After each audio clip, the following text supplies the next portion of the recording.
আসসালামু আলাইকুম, সবাই কেমন আছেন? নতুন একটা রেসিপি নিয়ে আজ আমি আপনাদের সামনে আবারও হাজির হয়ে গেলাম।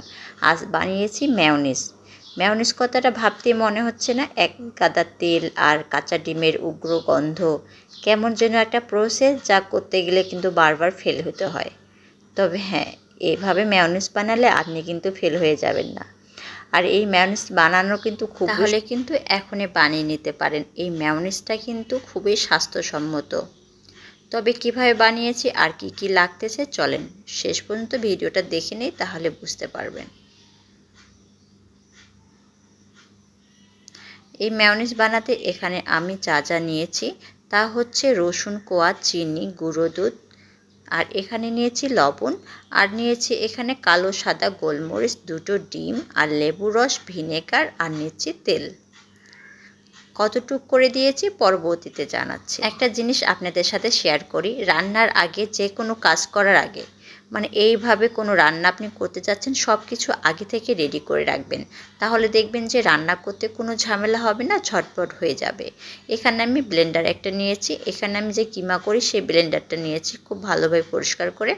আর এখানে আমি ডিম দুটো এভাবে ভেঙে দিচ্ছি, আপনারা চাইলে কিন্তু গোটাও দিতে পারেন। আর এখানে আমি গুঁড়ো দুধ নিয়েছি 2 টেবিল চামচ, চিনি নিয়েছি 1 টেবিল চামচ, সাদা কালো গোলমরিচ নিয়েছি হাফ চামচের একটু বেশি, আপনারা ঝাল খেতে চাইলে আর একটু বেশি দিতে পারেন, আর পরিমাণ মতো লবণ, আর রসুন কোয়া নিয়েছি 3টি। সব কিছু উপকরণ এভাবে দিয়ে দেব।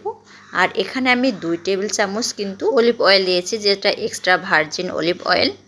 আর এই অলিভ অয়েলটা দেওয়ার কারণে আমার মনে হচ্ছিল ওটা টেস্টটা আরও বেটার হবে। তবে আপনারা চাইলে যে কোনো রান্নার তেল দিতে পারেন, তবে সরিষার তেল না, অবশ্যই সরিষার তেল দেওয়া যাবে না। আর এখানে আমি দিয়েছি লেবুর রস 1 চা চামচ, আর ভিনেগার দিয়েছি হাফ চা চামচ।